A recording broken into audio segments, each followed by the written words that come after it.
Shalom, damn it. This is Rabbi Sol Solomon, and I am thrilled to be on the Dave's Gone By radio program with a very special guest, a man who has given us wonderful music and tons of laughs when we go to the Broadway theater. You've seen and heard his work on Dirty Rotten Scoundrels, The Full Monty, Women on the Verge of a Nervous Breakdown, and also he has a band, he's released CDs, he's prolific, and he's very, very funny. Please welcome to the Davehood, Mr. David Yazbek. David, how are you? I'm not bad. Good, good. What's new? How has this autumn been for you so far? Little chilly so far. I feel like a little cold sneaking in through my right ear. See, you're lucky. My colds sneak in through my tuchus. I don't know how it happens, but usually I'm sitting down. It's nice and warm. But I get up. Thank God it's just your cold sneaking in through your tuchus. Thank you, thank you. I'll give you a ba-dum-bum there. Ba-dum-bum. So, let me ask you, first of all, you may still possibly be best known for the delightful musical The Full Monty. As a matter of fact, the host of this radio program, Dave Lefkowitz, is at a university where they just did The Full Monty. I'm sure it's being done all over the country, all over the world. Let me ask, can you retire on that with royalties and however that works? Do you ever have to do anything again? Well, let's put it this way. I could retire on it if I had a rent-controlled apartment in an inexpensive city and didn't really want to do much other than sit. Oh, right, okay. But to live like a person, you have to keep doing and creating and doing more. But let's roll it back to the beginning of that show. How did you get the gig to do Full Monty? Well, I really didn't have much of a desire to be involved in musical theater at the time, but I was getting pretty sick of being involved in the music business, and I was talking to a friend of mine who was involved in musical theater, Adam Gettle, who wrote Light in the Piazza. At that point, he had written Floyd Collins, which is a great show. Did Floyd Collins write back? Just kidding. Go on. And he and I had been in a band together years before, and I was complaining, and he said, I've always said you should write a musical. And I said, nah. Well, let's say I would want to write a musical. What should I do? And he said, you jump in over your head. That was not advice that was not actionable advice, as they say. But about a month later, I got a call from him saying that he had gotten a call from the producer and director of who wanted to do The Full Monty. He knew that it wasn't right for him stylistically, but he remembered our conversation and very generously sent them my way. And I told them, go buy my albums. I think at the time I had 2 albums out. That'll give you an idea, and that's how it started. Let me ask David Yazbek then, when you prefaced that story about getting The Full Monty, you said that you were sick and tired on some level of the music business. Why was it treating you badly? What was wrong? Oh, on every level. I mean, music business was one of the most corrupt and just disgusting businesses there's ever been. Now it's no longer the case because it kind of doesn't exist anymore. At the time, I had dealt with record labels, large record labels, who were just completely... Well, what's a specific example? If you don't want to name the label, at least say what they did to you. Did you look at the balance sheet and they should have made like $500,000 and you got 44 cents? No.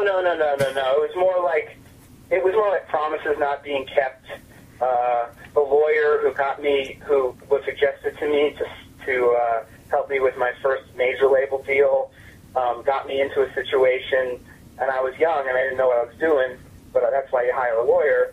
He got me into a situation and recommended signing a contract that was really, in a certain way, draconian. And then, after doing that and realizing that I may be stuck in this publishing deal for years and years and years, like 2 years later, he became the vice president of the same publishing company. Surprise! So that's the kind of business it is. I hated it, but the thing I was complaining about at the time was more about club owners and just being on the road and being constipated because you're on the road and eating shitty food, It's all right. You can say shitty. It's all right. Let's say it together. 1, 2, 3. Shitty.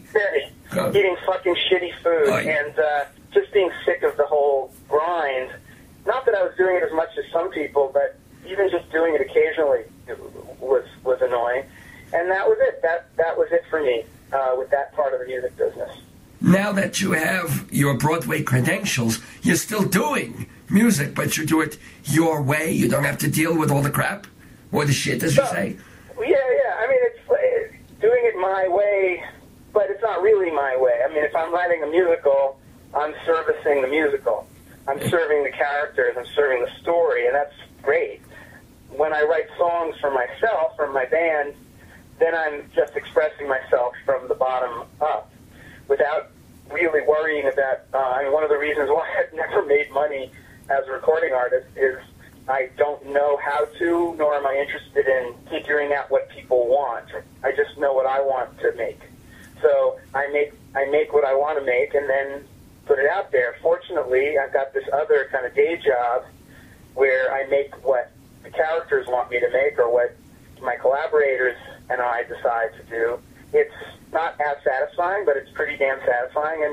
And then if it does well, then there's something more than subsistence living. And most importantly, if you're not constipated, you make what you want to make. This is important. Oh my God, that is true wisdom. Thank you. You're very welcome. We're talking with David Yazbek, who not only gave the world the full Monty, but also that very, very hilarious show, Dirty Rotten Scoundrels. How did you feel working on that show? I thought it was hilarious and wonderful. Wasn't quite the Broadway hit that people expected. What do you think? What happened? Well, it did. The truth is, it did okay. I think it was banned for 2 years, which is pretty damn good. I think Monty ran for 3 years. I believe that technically it was a hit, but certainly its second life after Broadway has been really, really good. I think Dirty Rotten Scoundrels celebrates its lowbrow stuff as well as its highbrow stuff. There's a real high level of craft and art going on, but then there's lots of fart jokes and, stuff like that, and people love it. I mean, they love both sides of it. I think that when it came out, it got a little, for some reason, it wasn't, certain critics use the word crass, and that's not the right word to use with that show. That show is not crass. That show is, in fact, anything but crass in a lot of ways. But it's also definitely goes lowbrow. So I think that show is a little ahead of its time. Book of Mormon is, a great show that's plenty crass. Good point. But, when the South Park guys do a musical, that's what you expect. So maybe that's the marketing for the show. Anyway, Scoundrels did fine. It was up against Spamalot, which had just, it's Monty Python, so it had the brand name attached to it, in a manner of speaking. It had this massive brand. But it's funny, if you look at how Spamalot did after Broadway, meaning on tour, and then more importantly, in all the different countries and in all the different regional theaters and in all the different, eventually, colleges and high schools, Scoundrels did a lot better. I think it's a better show, but of course, I wrote it. Yeah. Can I ask, do you, David Yazbek, do you go see other productions of your show? Do you go to the regionals? Do you go to community theaters? I'm sure you're invited every other day. No, almost never. I don't see much theater at all. I mean, I'm not a big fan of musical theater. I'll see something that sounds either extremely challenging, or if I have like 10 friends say I've got to see it, I'll go see it. But yeah, I'm not a big... So you did not grow up on Rodgers and Hammerstein and Sondheim and... No, I did. I grew up on all that stuff because my parents were fans, but I also grew up on Miles Davis and the Beatles and eventually Led Zeppelin and New York Philharmonic and... Wildman Fisher, Shuby Taylor, all these very important people, yes. Shuby Taylor. Oh my God. There's a great Shuby Taylor reference. Thank you. You're very welcome. Just I wouldn't mind. One of the greats. Is there any way you can cut just a 20-second piece of Shuby Taylor in, like right now? There is always a way to cut in 20. I will do that for you, David Yazbek. Ladies and gentlemen, please let us listen to the vocal stylings of William Shuby Taylor. We are back with David Yazbek here in the neighborhood. You're listening to Dave's Gone By. We're talking about music and theater, which actually a lot of musical theater David Yazbek really doesn't go to see, doesn't care about, because you're more into the popular. Let me say something about Shuby Taylor. Oh, please. I had a little clip of Shuby Taylor as my as the ringtone on my phone for like 5 years. So I need you for that. Oh my goodness, Shledovit. That's my favorite moment. Shledovit. Well, Wrong. maybe you forgive the phlegm. But we are talking. It works with the Yiddishy kind of. It certainly, accent, I think. certainly does it. I always Reminding wanted. me of my Uncle Bernie. I'm sorry. What about your Uncle Bernie? You're reminding me of my Uncle Bernie. Of course, he was emphysemic, but otherwise he was a great guy. I always just wish that Shuby had scattered over Jan Pierce. I think that would have been, or Moshe Kusevitsky. That would have been a beautiful combination. You are pulling the references out. How Jewish are you, by the way? I met Jan Pierce, let me tell you. What was he like? He was bigger than life, sort of over the top. Nice guy, it seemed. He came to our high school. Oh, very nice. Talked to us a little and then sang a little bit. But Wait a minute. What high school did you go to that they're asking Jan Pierce?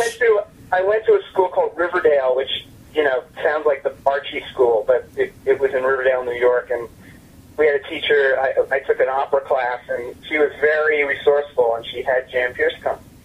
Wow. This is exciting. But I did ask the question, how Jewish are you? How Jewish were you raised? And how Jewish are you now, David Yazbek? I'm not religiously. I'm so not Jewish. I don't subscribe to any organized religion. I studied Zen Buddhism for many years. I still do a lot of that stuff, but I run away from an organized religion. In terms of ethnic background, I would be in the ovens if the Nazis were in power, because my mother, there's a matrilineal thing, and my mother's mother was Jewish, Russian Jew, came over here, married a Sicilian Catholic. As I recall, neither of them were religious at all. My mother, though, identified with being Jewish. The guys in the mitzvah tank would say that they have the right to be pulling me into the, putting the tefillin on me. I know more about Judaism and Yiddishism and Yiddish music and Jewish music than a lot of people who are Jewish. So it's this weird amalgam of culturally, I would say culturally, I'm 70% sort of Jewish, but not the religion part. I gotcha. And religiously zero. So are you fully circumcised? This is an important question. Well, yeah, totally, yeah. Like a little too much, I suspect. I think that the Moyle was a little bit too excited about his job. Every Jew feels that way. Well, every male Jew has to. Every female Jew also, come to think of it. And interestingly, some Japanese people, too. Very, very amusing here with David Yazbek on the Dave's Gone By radio program. Speaking of Jewish people, I do want to give a shout-out, shalom, from our mutual friend. His name is Sean Altman. Not a very Jewish name there, but you know him rather well. You worked, on Carmen Sandiego with him or something? Yeah. Now, they're the Jew for you. I mean, everything about it. Everything physically, in terms of his bodily complaints. But he's one of my best friends. I've known him since we were 16. And we sang together. We had a kind of a Simon and Garfunkel-y kind of duo. I'm 5'8", he's about 6'3" or 4, so there was like a bit of a comic look on stage. We sang in high school, we sang in college, we went to the same college. Yeah, when it came time to write the Carmen Sandiego theme song, we had plenty of, we'd logged thousands of hours together. Still a really close friend. That's one. He's a really, really sweet guy. He was kind enough to open for the opening night of my show when I did it off Broadway in August. Where he came, he did his set, everybody loved him. They hated me, but they loved him. So I guess there's real talent there somewhere, I'm telling you. Yeah, that's been my experience as well. Now, another person whom I would not expect necessarily that you would work with is one of the more, I don't know, I wouldn't say mysterious, but one of the more secluded, unknown characters in rock and roll, and that would be Andy Partridge of XTC. Because he's not out there doing interviews, he's not out there, you see him and then you don't. He's gone. How do you know this guy? He's not averse to doing interviews. If he has something to promote, he'll do interviews. He'll do it. He'll work real hard doing it. It's just that he hasn't appeared on stage since 1983 or something like that, or 82. He's a genius. He's like I don't know anybody else I could actually say that about. Besides me, yes? Besides you, Rabbi. But you're a genius of the spirit. It's a different thing. Thank you. Yeah, he was one of my idols for several years, and then I met him because when I signed my first record deal, they said, "Who would you like to produce you?" And I didn't know any producers, but I did know that Partridge was a brilliant musician, so I said Partridge, and that's how we met. Wow! And so, what was it like working with him? He's brilliant. He's also a nut sometimes, and it was exciting and fun, and sometimes frustrating. How was he nuts? Oh, he was mercurial. I wasn't used to people yelling at me, like a couple of times just yelling. Oh, you should come to my house. You'd get used to it real quick. Sorry. It's a different kind of yelling. When an English person does it, you think something's wrong. When a Jew's yelling, you know you're okay, even though they're yelling right in your face. Perhaps. That's right! Damn it. When the English guy yells at you, you think the headbutt's coming next. That's the difference. Yes, but it didn't matter, and we became very close friends for years and years, and he just kept putting out just this incredible body of work that guy's done, And is there a reason he's avoided the stage? Yeah, he had a nervous breakdown. They toured so hard. XTC started out in like 1977 or something, 78. First album came out and they just started touring. And they literally were on tour for 5 years, like almost without rest. And during those 5 years, they put out 4 or 5 records. And they were just touring and brilliant records. And they had a few hits. And they were really big in England. And I think their last tour in the States, they were touring with the Police. They weren't opening for the Police. It was a shared bill. That's how big they were. And these were real policemen with guns and clubs. It was a very strange tour, let me tell you. Yeah. Sorry. Continue. Nice one. And then, but I think Partridge, I think he was, this isn't telling tales out of school. He was medicated. He had been medicated since he was a teenager. Like his parents had put him on something.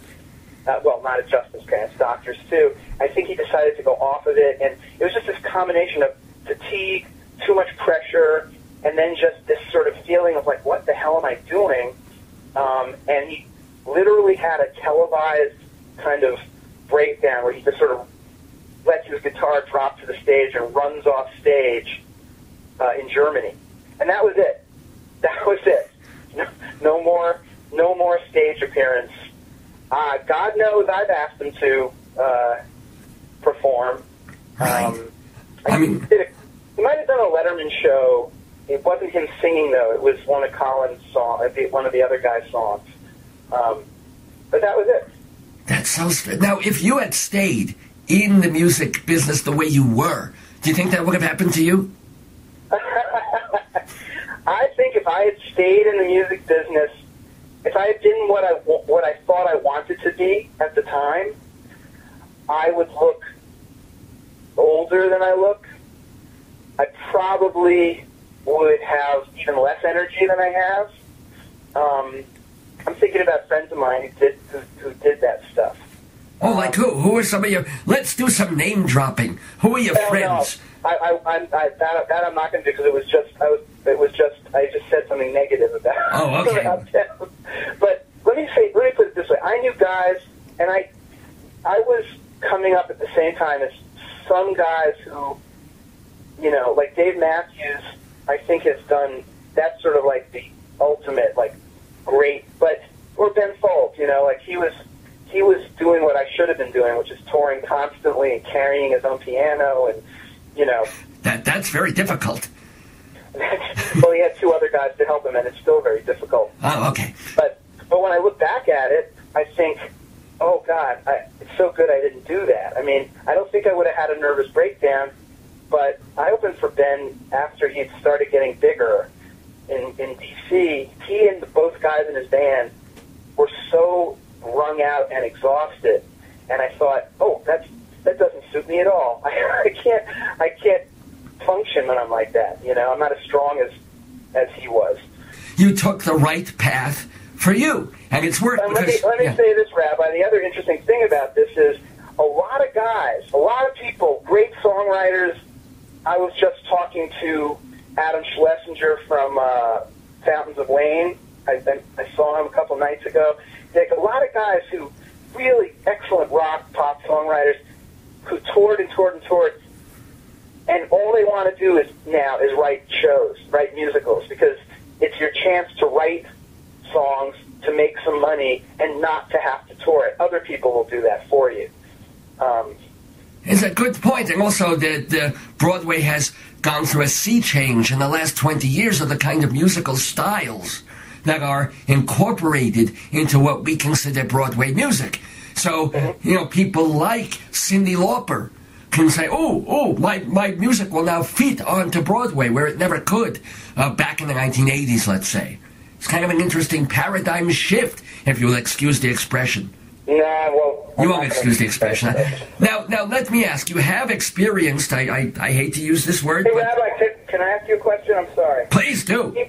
Any relation to Saul Rosenberg? You know Saul Rosenberg? You know, most people are related by their last names rather than their first, but who is Saul Rosenberg? Please let me know.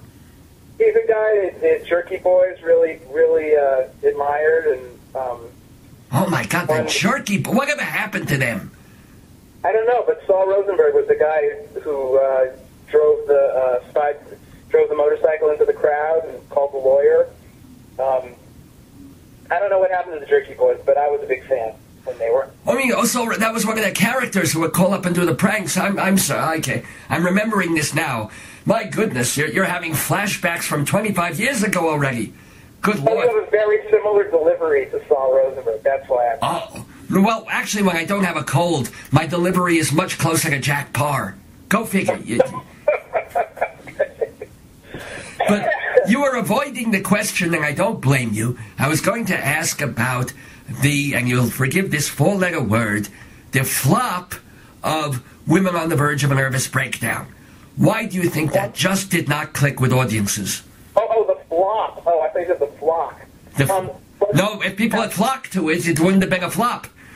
Well, here's what happened to that show. I mean, I consider that show, just in terms of the financial definition, it was a flop. The truth is, it's in a lot of ways, it's my best work. I think the show, the day that it opened, the show was very, very good. But 2 weeks after it opened, because we kept working on it, it was really, really good. I think that there were like 8 big problems, and I can't go into all of them because some of them are a little personal, but the biggest problem is herpes one of them? Because, you know, I've dealt with that. No, I'm kidding. The biggest problem is that we didn't go out of town to work on it. That was just the biggest single thing. If we had been out of town for a few weeks or a couple of months, you know, I think this show might still be running now. What does out of town do? I mean, you have a script, you get it together, you start rehearsing. What are the things that you learn out of town with a musical? Well, remember, when you're building up a musical, especially a musical like Women on the Verge of a Nervous Breakdown, which is really complex in a way, even your final, what you consider to be your final draft of the script, is really just the first draft. You don't start really doing the serious work until you're in rehearsal. And we had done some workshops, but that's different than putting it up on its feet. We have a director in that show that has a certain way of working and who had never done an original musical before. It's different. It's different doing an original musical than doing a revival. The revival already went through the process of many, many, many weeks and months of work. So the revival is what it is. With a new work, you don't even know what it is until it's up there. That's kind of the difference. A revival is what it is, and then you can interpret it, you know. But what we had there was we were pretty sure we knew what we had, but we needed to see it, look at it, futz with it, you know, like cut some stuff here, add some stuff there, change this. When I was all out of town with Full Monty, I cut the most beautiful ballad I've ever written for a show. I cut it because I knew I had to cut it to help the show. I had plenty of time to cut it and then try it without it and then put it back in and see that I was right and then cut it again. You know, that's what time gives you. Or Jeffrey Lane, who is a master not just at writing but also a master at editing his own work, he didn't have the time to say, he begged to try stuff like, let's cut this. And we just didn't have the time to do it. So that was the biggest problem, is that we didn't go out of town. And I blame partially on Jeffrey and I are to blame, because we just said, oh, okay, yeah, okay, let's try that. Let's try not going out of town. Let me ask you, like the day before or the night before the review, so you had what you thought was a very good show. It wasn't all there yet, you had problems. But is it really not until you get through all the reviews of opening night and whatever that you really have no idea whether you've got a masterpiece, a classic, a hit, a flop, a disaster? You really don't know? Well, I'm not sure. I mean, I don't read the reviews. I stopped reading them, you know, like a few years ago, because they just weren't helpful. Everybody knows what the reviews are, or at least what a couple of the reviews are. They know what they're going to be a day in advance now.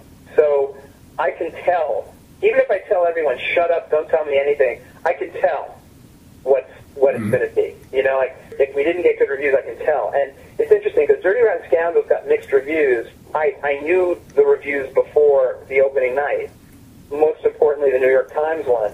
And I was so bummed about it, because I really was surprised. I thought this show is so good in every way, nobody can not like it. Of course, critics have their own reasons for saying they don't like something or for not liking something. So when I found out about that, especially in one review, I was upset, and it kind of ruined my opening night party. And the only thing the thing that kind of sealed ruining my opening night was that Ann Coulter was at the party. Oh, God. Kind of just felt like an evil omen to me. And now, as soon as the reviews came out and the show didn't suffer very much in terms of ticket sales, I realized, oh, wait a sec, that these reviews don't matter that much. And then Jeffrey and I sprang into action and basically created an ad campaign for the show, because the show is about being con artists. So we created this ad campaign where we took one word from each 12 or 15 reviews, and the show bought a full-page ad, or maybe it was a two-page ad, you know, because after you open and the reviews come out, you put a big ad in. So the next Sunday, there was this ad that said, the greatest musical I've ever seen in my life, comma, really. But every word had a different critic. So what we were able to do there was just basically say fuck you to critics, but also, and we got plenty of good reviews too. You did, yes. We have plenty of pull quotes to use, but we did that, and that's us saying, you know, fuck it, this is a funny show, so come and see it, and it really worked. The show ran as long as it did. Now with Women on the Verge, tell me if I'm getting too Broadway-ish here, because get as Broadway-ish as you please. You know, marketing a musical is really an interesting thing, and we have to fight Lincoln Center every step of the way in terms of marketing, because they're very quaint. They have a way of doing things. They like the same artist for everything, the same advertising people, and you know the watercolor playbill cover. We know, yes, the whole thing. And you know, when you have Jeffrey Lane, you've got a guy who's won, like, I think he's won 8 Emmy Awards for comedy writing. And I've won an Emmy Award for comedy writing. I've had 2 hit shows, and, you know, he and I basically marketed Scoundrels. So we're there saying, let's do this, let's do this, let's do this, and all we're getting is, no, we don't do that, no, we don't do that. And then when the reviews came out, there were some very glowing reviews about certain performers in the show. Patti LuPone, that's a big name. Laura Benanti, right? Yes. Right, or Laura, or Stokes, or, you know, there's a lot of people in that show who got great reviews, and it would have been very easy and very smart to put a full-page ad to point out those great performances. But Lincoln Center said, no, we don't do that. We can't feature any particular performer. It's like, wait, you're not going to feature Patti LuPone? I mean, no, we don't do that. So we heard we don't do that an awful lot, and as we heard that, we watched opportunities get lost. So my guess is that show could have run at least another, let's say, 4 to 6 months, which would have made a giant difference, because I think Benanti would have won the Tony Award because she was spectacular in the show. And remember, we kept working on it. The show got much, much better. So who knows what would have happened? I mean... Well, how is the afterlife on the show? Are there now regional community productions? So there's a tour, but... Here's what's going on with it. The cast album has been, like, enthusiastically received. Like, people in the business and outside of the business and fans have heard that the cast album of Women on the Verge, and, you know, the reviews were like, well, I didn't see the show, but how could it not have been a success? You know, blah, blah, blah, these songs are great, these performances are great. So the cast album, in a way, polished some of what was tarnished about the title. Step 2 is we're getting a chance to sort of revisit it, because we're doing it in London. Oh, good. Yes, we're doing it in April. And Jeffrey and I spent a couple of weeks in the summer, last summer, not this summer, rewriting the script and sort of nipping and tucking and making it clearer, the storylines. So we were doing that because the licensed version was going to go out, and we wanted it to be crystal clear what people who licensed the show should be looking at. You know, we even say in the script, we staged a version of this that was complex and beautiful to look at, and you don't have to do that. You can make this as simple as you want. So that's what we're going to do in London. We're going to try to do a production that doesn't get lost in the sauce. Oh, I like that phrasing, yes. Yeah, and so we'll see what happens. I mean, the guy who's producing it in London thought that the London audience would like it even the way just it existed in New York, which I get. I mean, London audiences are different, but we want to showcase our work. It's a wonderful script, and I'm very, very proud of the songs. Like I said, I think it's my best work. It's about focusing, featuring the quality of the work, and having a production that is doable anywhere. So the plan for this production is open in London, go on tour, not just in the UK, but go on tour to a couple of European cities. Like Bucharest. I would definitely put Bucharest on there somewhere. Oh, thank you. Bucharest. I'll tell the producer it's a good suggestion. Now, we're talking with David Yazbek, who, of course, wrote, or co-wrote, Women on the Verge of a Nervous Breakdown, the musical, the full Monty, of course, and Dirty Rotten Scoundrels. But there were a couple of other musicals that you were working on, and I'm wondering where they're currently at. Were you doing a musical about Bruce Lee? Yeah, I was working on a Bruce Lee musical. Boy, that was a hard slog. We did one workshop that only had one act and 5 songs or something, sort of an international cast, and you know, some people really loved it, and I just felt like it wasn't working. It just didn't feel like it was working, and I think my collaborators felt that way too, and it just kept slogging along, and I'm not really sure where it's at right now. I consider it dormant for me. I told the producer, look, if you need to explore any possible avenue you can. He's so in the hole. I think he might even be looking at Chinese, like an all-Chinese creative team. So, you know, I wrote a few songs that I like. If he wants to use them, he will. If he doesn't, he won't. And I'm cool. You know, I worked off and on for a couple of years on that. And getting back to Jews, what about the Houdini project? Well, I was never on that project. That got announced with me on it. I had some meetings with the initial creative team, not the one who there is now. And I think the producer kind of jumped the gun and said, "Oh, isn't it exciting?" But I never said yes to that project. So you were there and you disappeared. Rather appropriate for the... Nice, very nice. And Houdini, you know, famous Jew. Yes, indeed. Yeah. So what are you working on in musical theater currently? I'm writing with Henry Krieger. I'm only doing lyrics. This is the first time I've ever done this. Henry's doing the music. Henry wrote Dreamgirls and Sideshow and a lot of other stuff. And Bobby Longbottom's director. We're working on a show about Tammy Faye Baker that Kristen Chenoweth is going to star in. Oh, my goodness.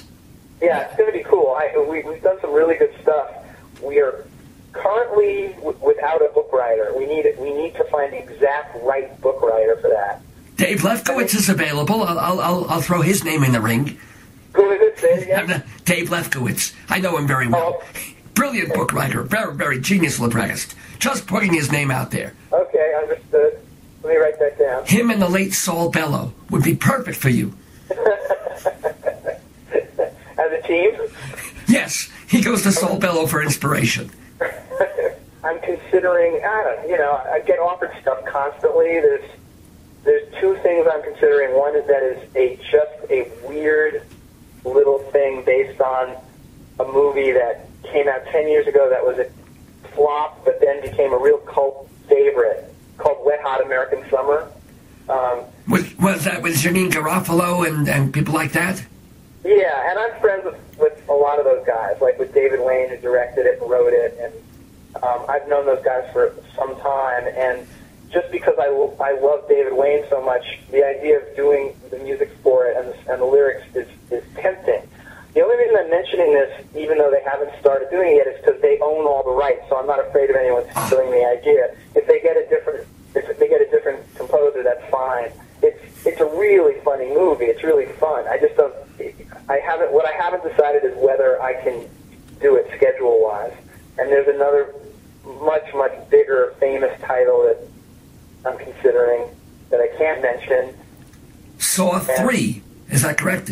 No, I'm kidding. And then there's another title that I've been trying to get the rights to for about 10 years that I think I might get close to. So I'm also writing, I'm trying to write songs for my next album, and I instituted this monthly series of shows. Like, instead of touring, I'm able to play in one place in New York, the 92nd Street Y Tribeca, with my band. And now your band used to be called Yazbek. Now is it called Evil Monkey Man, or is that something different? The band is called David Yazbek and His Warmest Regards. That's the band. His Warmest Regards. Evil Monkey Man was my last album. That was the name of the last album. Oh, the album. Okay, got it. Yeah, I mean, I'm writing new songs, and I'm going to kind of debut them at these shows. First Monday of every month at the 92nd Street Y. It's called First Mondays because it's the first Monday of every month. Oh, I get it. First Monday. Oh, hey. I just got that. Okay, good, yes. And first one's November 5th. Special guest, the aforementioned Adam Gettle. Nobody's seen him sing on stage for years in the city. He's really an amazing singer. And David Wayne is my other guest. And then we have some really, really cool people in months to come. People that you would cream your pants over. Oi. I would only cream my borscht over it. Let me put it that way. I'll add the sour cream in, and it makes the borscht perfect. But how can people find out about your schedule, when you are doing these first Mondays? How can they get your CDs for the band? How? Well, I think their best bet is to go to my Facebook page, David Yazbek. They could also go to my website, davidyazbek.com. And that's Yazbek. There's no C in there. I don't know what happened to the C, but it's Yazbek. Right. Yazbek. Or, I gotta say, I'm a pretty good Twitter guy, so following me on Twitter, you won't be disappointed. If you're easily offended, don't follow me on Twitter, but I'm doing a lot of tweeting these days. Oh, well, there you go. This is exciting news. David Yazbek is tweet. You can get, like, a lyric a fresh lyric from David Yazbek. You don't even have to go to one of his songs. He tweets it, and there it is. And you have to make up your own rhyme on the tail end. And every now and then I'll write a song on Twitter. I've done that a couple of times. Really? How do you do that in 179 characters, or whatever they ask for? Well, you don't do it in one tweet. I mean, you just do like a couplet. Oh. And then you do the next couplet. If there's a story involved, then people tend to want to, they hang on the next tweet.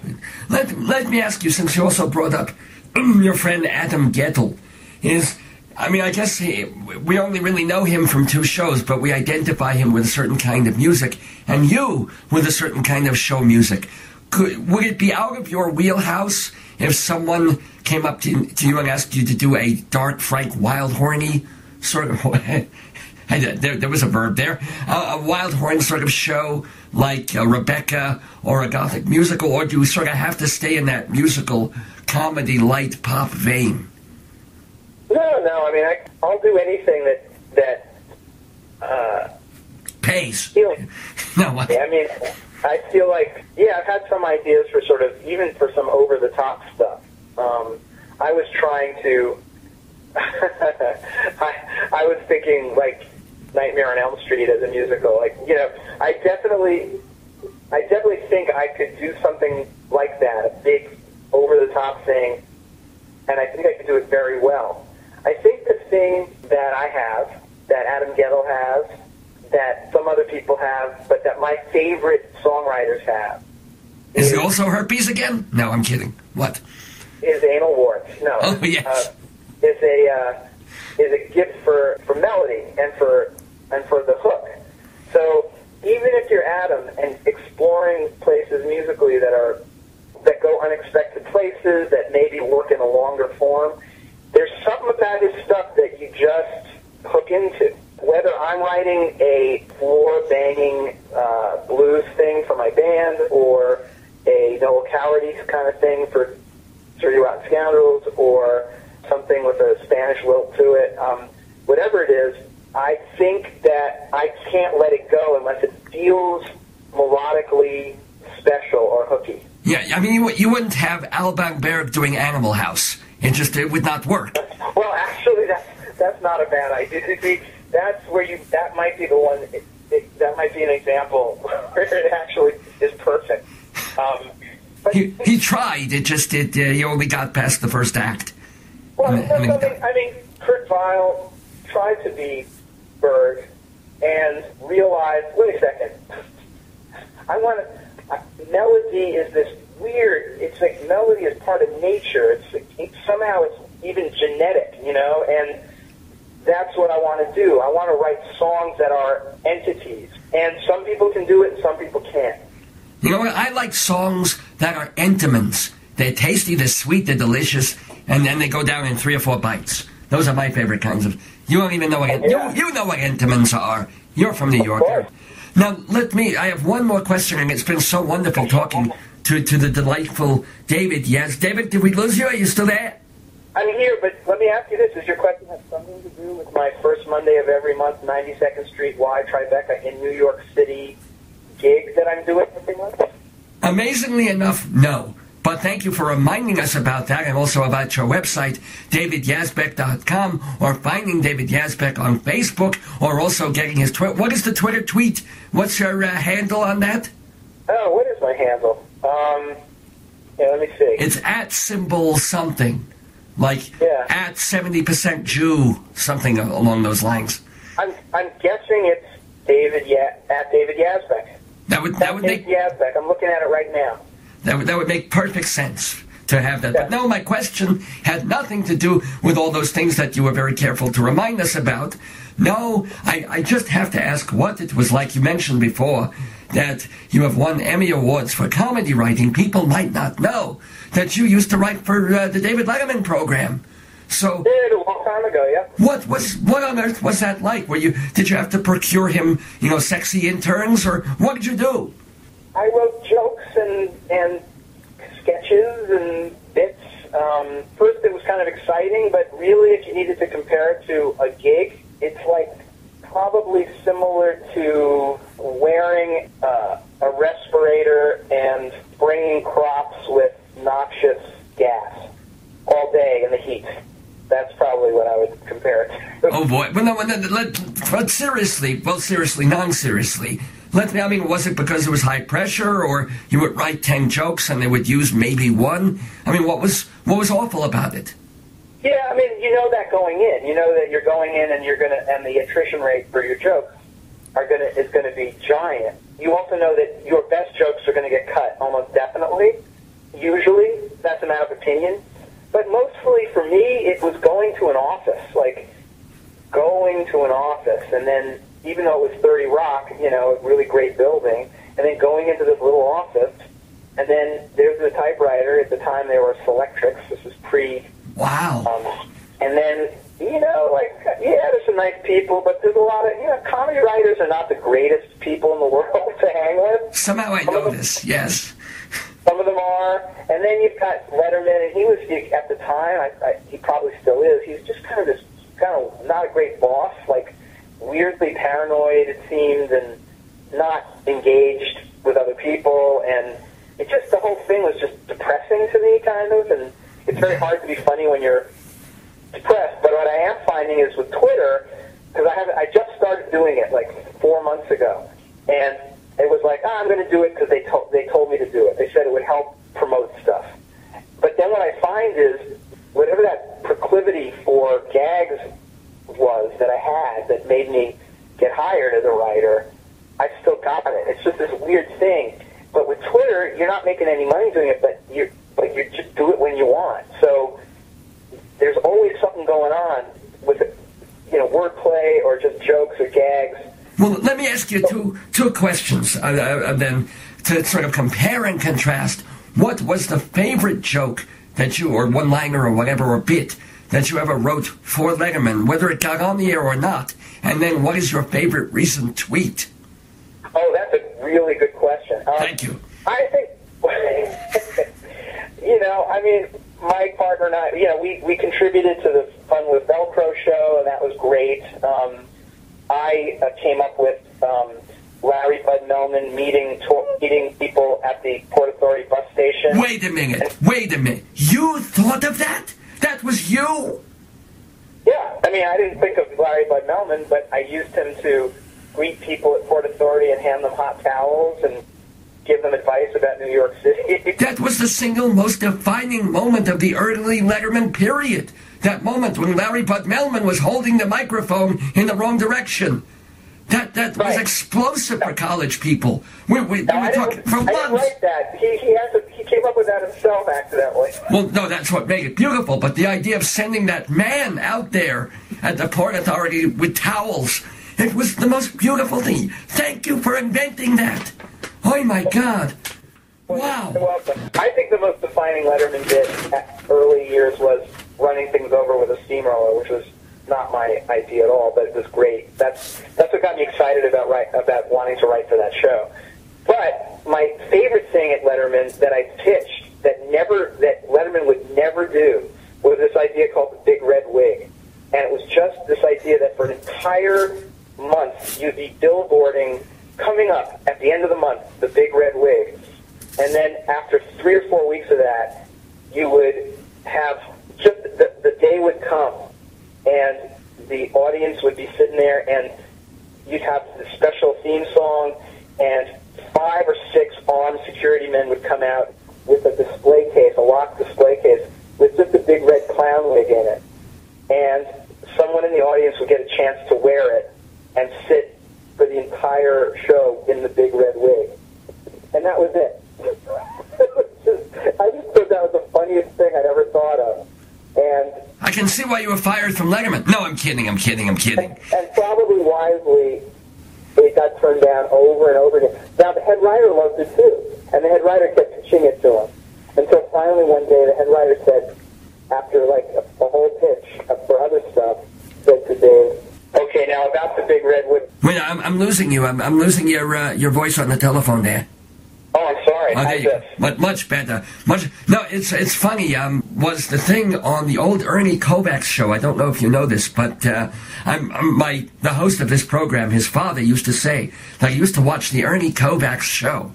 And there was this time when Kovacs would get on the air, and he said, oh, okay, among next week's guests, we're going to have this group from Africa. They're coming over called the Nairobi Trio. Oh, yeah, of course. Week after week, you would talk them up, and then every week you say, oh, we couldn't get visas for them, we couldn't get them into, but next week we'll have them. And this would go on for weeks, building up this exciting musical trio from Africa. And, of course, when he brings them on, it's the guys in the monkey suits, which would probably be better than any actual trio from Africa, now that I think about it. Then they did that song, and it was the funniest thing in the world. Oh, it was brilliant, yeah. Big Ernie Kovacs fan. I actually used to spend hours at the Museum of Broadcasting watching old Ernie Kovacs because you couldn't access them any other way. But let me tell you my favorite tweet. Yes. I'll tell you the tweet that got me the most followers so far. Please. This basically shows you that at heart I'm basically like a stand-up comedian. My tweet was during the convention, the Democratic convention, and Biden was speaking, and they kept cutting to his family. The tweet was simply, I see Joe Biden, and I see Bo Biden. Where's Banana Fana Faux Biden? This is funny. This is cute. You sort of had to be there, but even then you still don't. So no, that's funny. Thank you. I don't think you should attenuate the quality of that joke by saying you have to be there. You don't have to be there. Okay, Banana. Wherever you are right now, at home, at your computer, in a car, wherever you are, that's a fucking great joke because it's so stupid and simple. And I got to tell you, I mean, it's like I've had much better and funnier tweets, but boy, that just like increased my following by 100 people. So it was an interesting window into the world of Twitter for me. It sure is. Well, if you want to join at David Yazbek, also go to the Facebook page, also davidyazbek.com. Mr. Yazbek, David, if I may call you that, it has been an absolute charming delight talking, despite the F words, but even those I like. You are funny, you are delightful. I wish you incredible luck with the projects that you're developing and with your band that people can see. Where can they see them on Monday? 92nd Street Y Tribeca in New York City every first Monday of every month. November 5th, you can see me, you can see my band, you can see Adam Gettle, and you can see David Wayne, who directed Role Models, Wet Hot American Summer, and was in Stella and the State. Oh, my God, I remember those programs as well. It has been a delight, absolutely, talking to David Yazbek. I want to thank you so much for being in the neighborhood and wish you nothing but future hilarity and success.